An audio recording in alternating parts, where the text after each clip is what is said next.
Yeah, no, let's move on to Below Deck Med. What were your guys' thoughts on this, Megan and Wendy? Below Deck Med is real hard to take notes on because the scene to scene is so fast. Oh It is yeah. so fast. I've Yeah. never really watched it like that closely. It's a big cast too, right? It's like It's a a lot of big people. cast. And Megan was like, I have no idea who these people are. I was just writing like French guy, Australian guy. Yeah, like, Yeah. That's basically what either I'm doing. Toomey or Natalia. I don't know which one's which. Like it took, you know, Yeah, I'm 40 just trying to minutes guess into by the the accents. episode. I'm like, South African? Is this another South African? How many South Africans are there on this show? Yeah, it's funny watch because I watch these back to back. So Housewives is very like, this is the party scene. This is the lunch at our like everything is very broken up, and Below Deck is not like that. And like I think it speaks to the show too. It's so much more chaotic because they're actually working these charters. Yeah. But my notes are all centered around like the three main conflicts in this episode because I feel like it's all conflict. So Which conflict was the most compelling to you? Natalia and Toomey is the most compelling, although I did feel pretty strongly in a lot of cases. But in a vacuum, so I watched this episode in a vacuum. I don't. Yep. Wendy was giving me a little bit of the backstory on Natalia and Toomey, but as a viewer, I felt like Natalia needed to maybe check herself a little bit because Toomey's her boss. And so when Toomey says, hey, this is how we turn over the rooms in the middle of the day, it's whether Natalia did it differently in her time as chief stew doesn't really matter anymore. Like, I think it's, you need to say, okay, these are the expectations.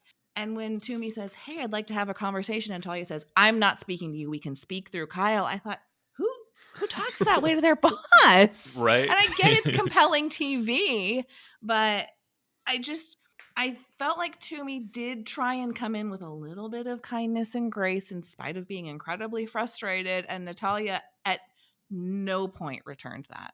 Yeah, this was a really interesting conflict because I can totally get that read on this in a vacuum. And I think like even with extra context, like, yeah, Natalia needs to tone it down a little bit. But I thought especially the scene that we got towards the end-ish where after things had de-escalated a little bit and Toomey tries to approach Natalia in the laundry room, I thought that Toomey had a great approach to opening up that conversation with Natalia, but also I think that like Natalia's complaints are very valid, and Toomey did not do a good job of like hearing that, even after recognizing that she should like take the L and like try to move forward for the sake of being a good leader and having a good like chemistry on the job.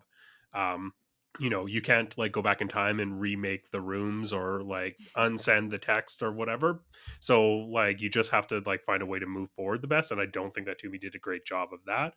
And my thoughts just on like how the situation got to this point, I can totally get where Natalia is coming from because she did like step into that chief role and like by my perspective did a great job on the first charter, and then to have Toomey come in, yes, she was expecting her to be chief stew, but then Toomey to just be like, by the way, you're going down to like third stew, you're going to be in the laundry, and like not really be very grateful. I can kind of see how she was rubbed the wrong way, and then to have that like not just be ungrateful, but to get a text message or relayed to her through Kyle, who says that Toomey's like, oh, I'll just fire her, would definitely fire her up. So yeah, it's a really compelling conflict.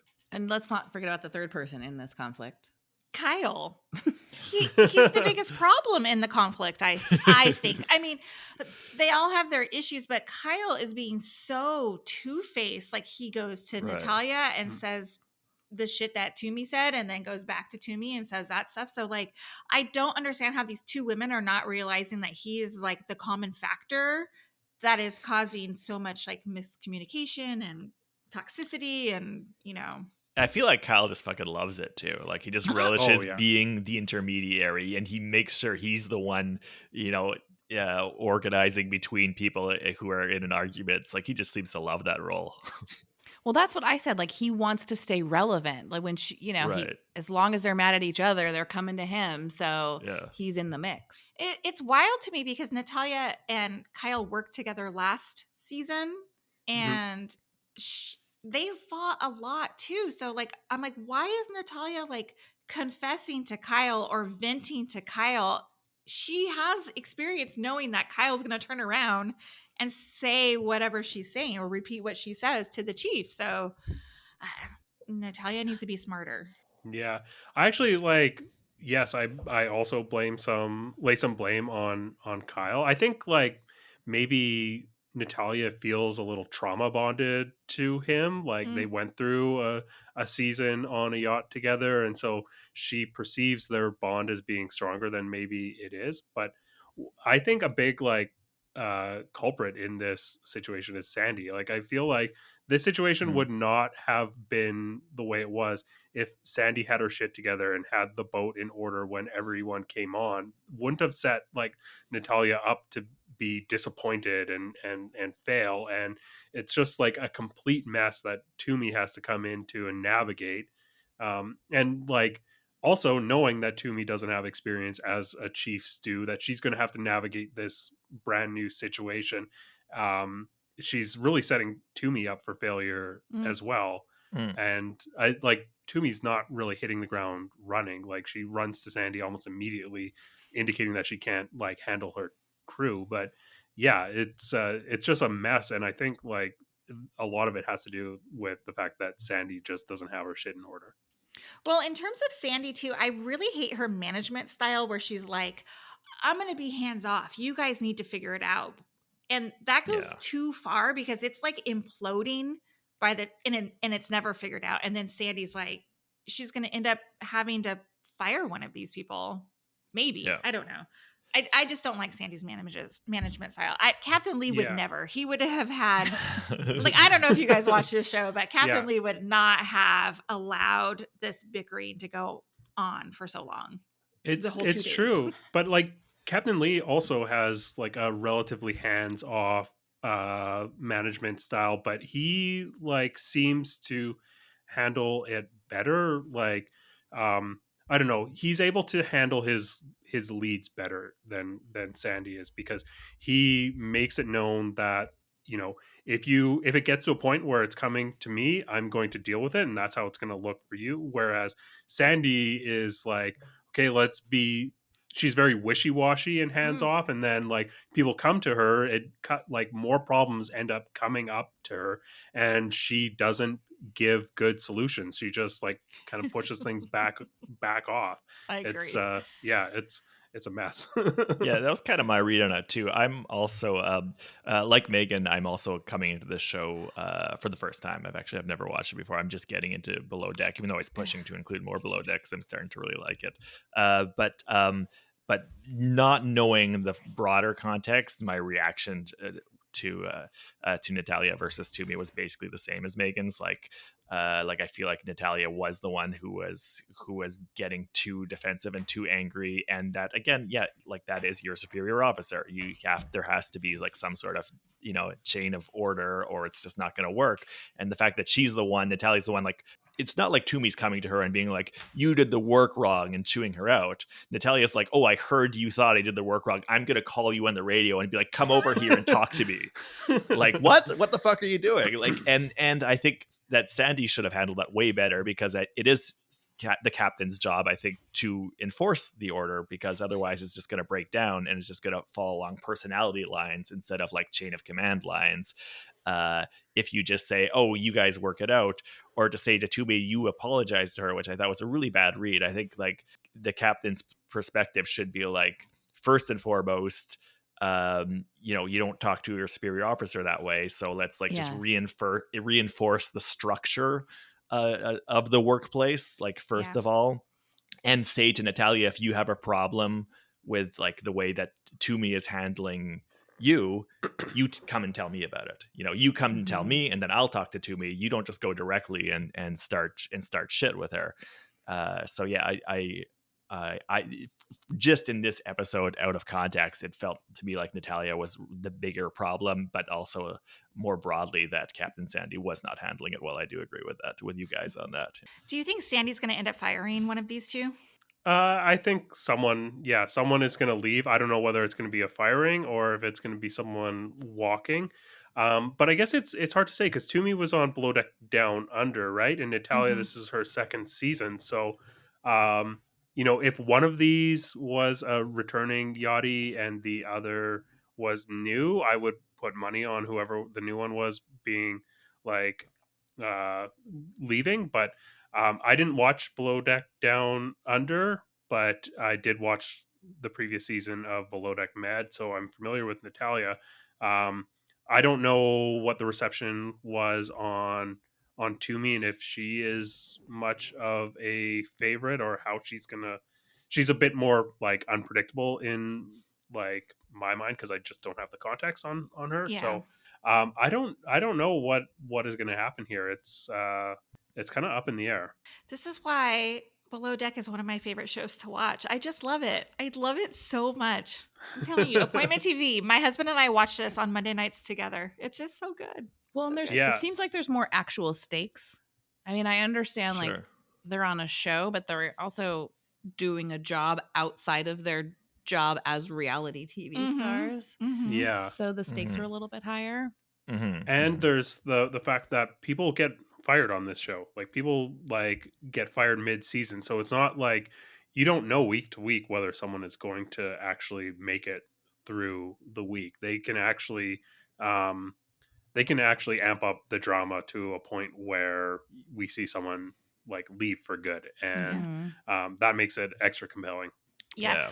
Speaking of getting fired, I'm certain Max is going to get fired. Oh The my! French guy. Please fire him. I don't want him to get fired because he's too funny to me. I Yeah. find this guy hilarious. When I'm And- watching. Oh, sorry. I'm sorry.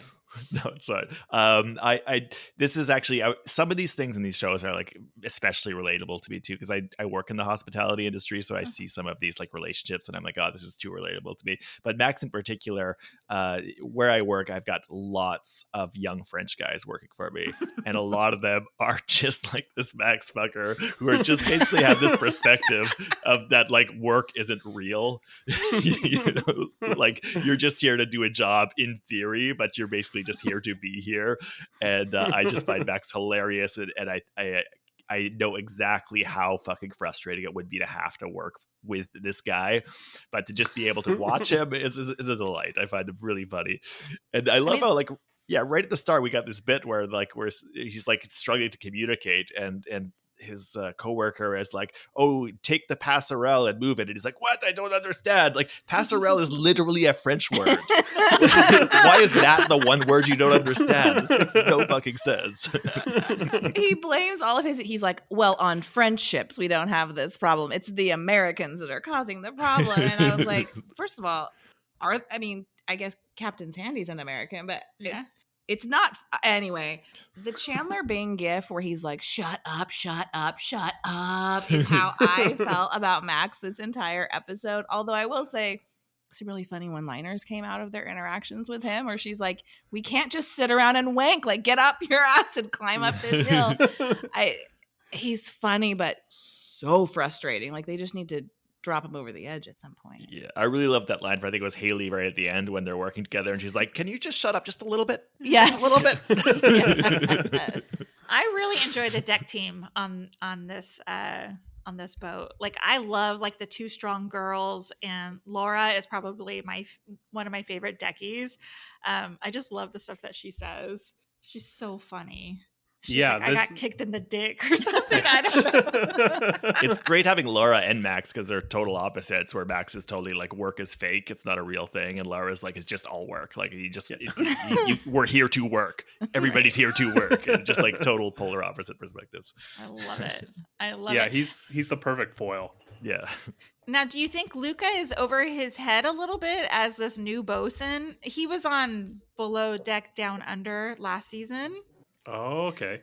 And kind was of he a fan favorite. Like because everybody thinks he's super cute. So coming onto this on Below Deck Med, I think he just got thrown into that bosun position. But I don't know. I don't think he knows how to handle Max. Like this, it's out of his range, you know? Yeah, I don't know. I feel like I haven't seen enough of Luca like working meaningfully. Like it seems like a lot of the focus is on everyone underneath him on the deck team. Like so I don't know. Yeah, I'm curious what your take is on that because I like I said I hadn't seen the Below Deck Down Under. I think Luca's kind of like an all good vibes kind of dude. And now that Max has come in and kind of like disrupted the deck chemistry because it was so good in the first charter, I think that I don't it's gonna be interesting. I'm curious to see if he still tries to be like, oh, it's all good, everything's good and work with Max, or how frustrating Max is gonna get to him. I don't know. I don't know. It's gonna be interesting. Because I'm sorry, Luca had come on mid-season on Below Deck Down Under too. So we didn't get a ton of him there. Oh, okay. Yeah, anyway. I'm just curious. I watched like the beginning of Below Deck Down Under up until I guess shortly after the the controversial like sexual assault scene. Mm-hmm. Yeah. So I've got like a little bit of context on these people, but not a ton. I guess I'm gonna have to start keeping up with the other Below Deck. Actually, Down Under is the only one that I haven't really followed because I love Below Deck Adventure, the one with Faye, who's a chief stew. Yes. Anyways, I think on like Sandy's boats, I feel like the deck team is at a bit of an advantage because that is kind of her space where she feels like a little bit more comfortable, and I think she does a better job of handling and managing a deck crew. Whereas with the service team, she's just like, well, whatever, you figure it out. You're right, because historically, I think she's always been very supportive of the deck crew. And like, if you remember Malia, she was always very like supportive of Malia up and coming.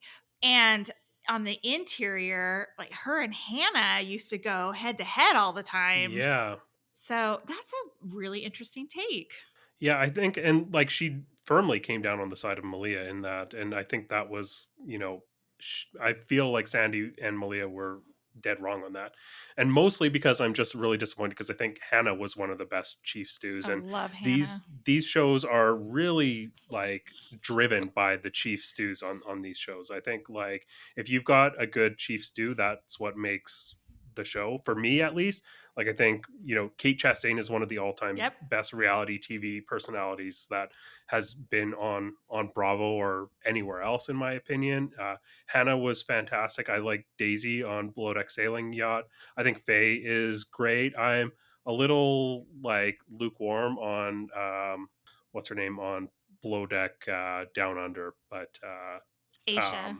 Aisha, yeah. I think I think that she's fun, but I don't think that she has the chemistry to like carry a franchise in the way that any of the other chief stews that we've got have had. This is Wendy's Roman Empire.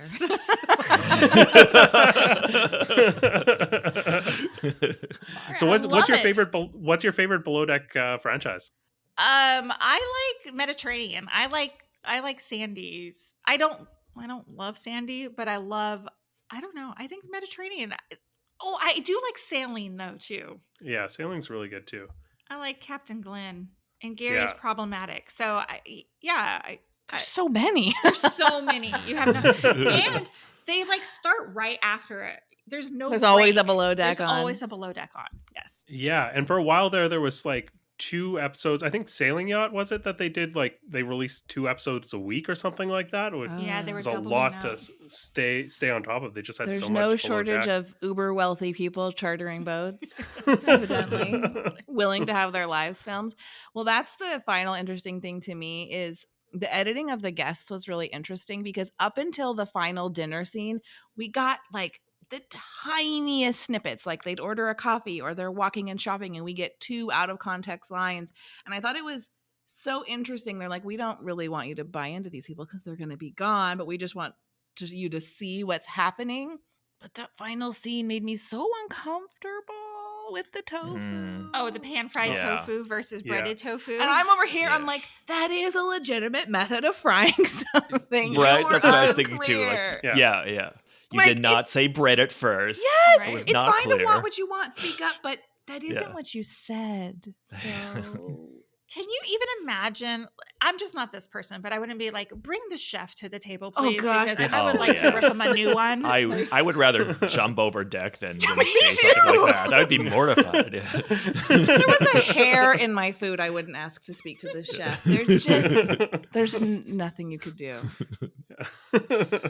I love when guests go bad. These guests are not even as bad as some that we've Oh seen. yeah, you're right. I know that the vegan or the plant-based eater caused some trouble.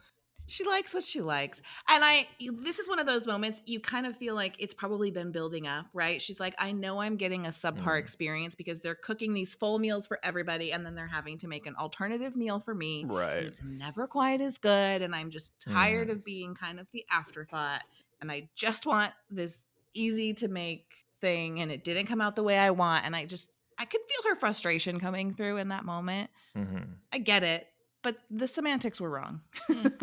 And she wasn't the primary guest, right? She wasn't the primary who No. has like the special like pull. So yeah, I could just never see myself in that position. But that's one of the things that is so fun about these shows. You get to see like I've worked in customer service before, and so like I have seen these people, smaller versions of these people play out. And so to Mhm. see the super villains of customer service, a rogues gallery of them coming on every few weeks is really entertaining.